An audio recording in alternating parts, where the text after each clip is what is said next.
Episode 17 में बाबा सुरेन आनंद की ओर से आप सबका स्वागत।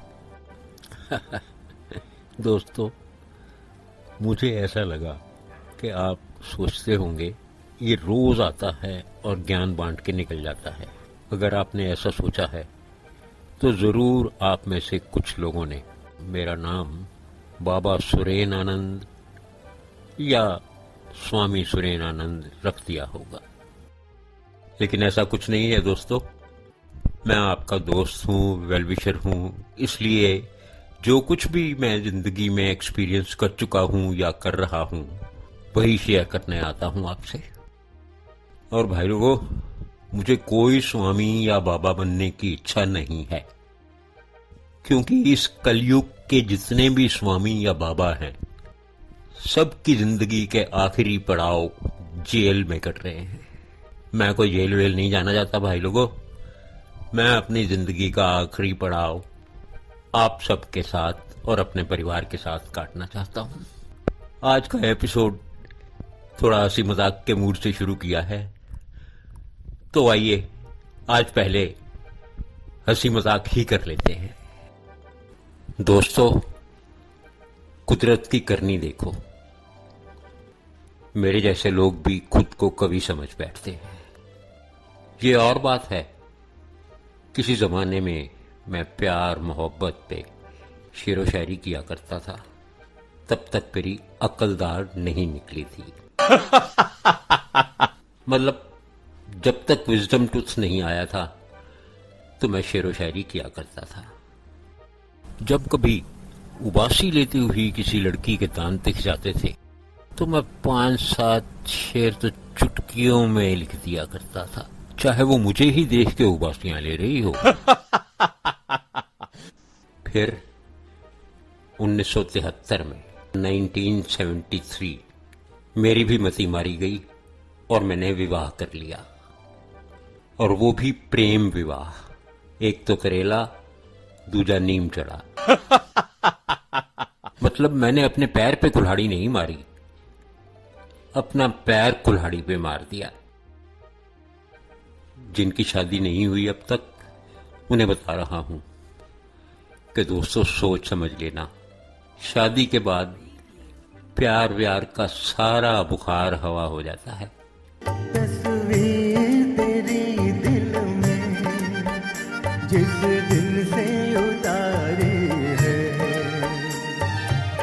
फिर तुझे संग लेके नए नए रंग लेके सपनों की महफिल में। दोस्तों, ये जो प्यार के गीत गाते फिर रहे हैं ना, या तो ये कुंवारे हैं या इनकी शादी को अभी 1 आध साल ही हुआ है। असलियत तो हमसे पूछो जो 50 साल से झेल रहे हैं। ये जो थप्पड़ की गूंज सुनी ना आपने, ये तो हमारी रोज की खुराक का हिस्सा है। शादी से पहले जो कंकर हम झील में डाला करते थे वो अब दाल में निकल के आ रहे हैं। जिस लड़की को लेके भागा था आज उसी को देखते ही भागता हूं। शादी के 3 दिन बाद एक बहुत ही परम प्रिय मित्र मुझे मिले और बोले कि भाई तेरी नई नई शादी हुई है, जा बीवी को कहीं घुमा, पिक्चर शिक्चर दिखा, यहां मंदिर में क्या घंटे बजा रहा है। दोस्तों, ये सुन के मेरा गला भर आया और मैंने कहा, भाई सुना है जोड़ियां रब बनाता है, मंदिर में उसी रब को ढूंढ रहा हूं। एक बार उससे पूछूं तो सही कि भाई मैंने तेरी कौन सी भैंस चुराई थी जो तूने मेरे से बदला ले लिया। दोस्तों, ये जो कहानी मैंने आपको सुनाई है ये मेरी सत्य कथा पर आधारित है, लेकिन ये ऐसा सच है जो बोलने से पाप लगता है। अब एक सीक्रेट बता रहा हूं, अगर कभी गलती से आपके मुंह से भी ऐसी सच्चाई निकल जाए तो बीवी से माफी जरूर मांग लेना, वरना कंकर वाली दाल भी बंद हो जाएगी। और अब अंत में एक मंत्र भी सुन लो। रोज दिन में 4-6 बार बीवी को ये कहना नहीं भूलना I love you darling, I love you. दोस्तों, ये ऐसा मंत्र है जिसको जपते रहने से घर में हमेशा सुख शांति बनी रहेगी, और ये एक ऐसा झूठ है जिसका पाप भी नहीं लगता।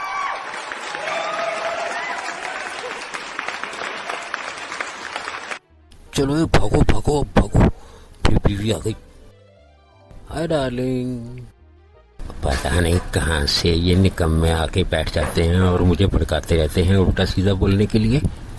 किरण, ऐसा सच में कुछ भी नहीं है।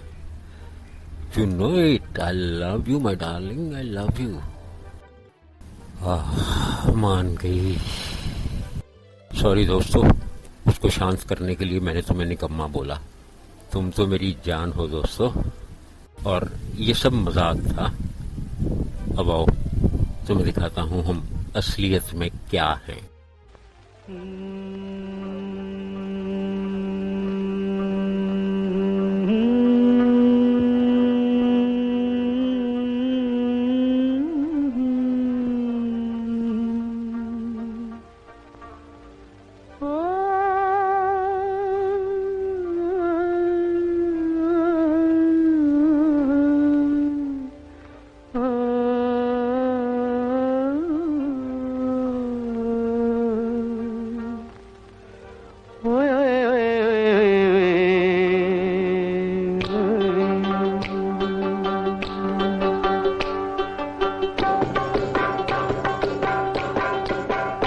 मेरी ज़ोहरा जबी तुझे मालूम नहीं, तू अभी तक है हंसी और मैं जवान, तुझ पे कुर्बान मेरी जान, मेरी जान। दोस्तों, अब इस खुशनुमा माहौल से शुरू हुए एपिसोड को खुशनुमा माहौल में ही खत्म कर रहे हैं। परमात्मा आप सबके लिए ऐसा खुशनुमा माहौल हमेशा बनाए रखे। खुश रहो, हंसते रहो, मस्त रहो। थैंक यू दोस्तों, God bless you and I love you all.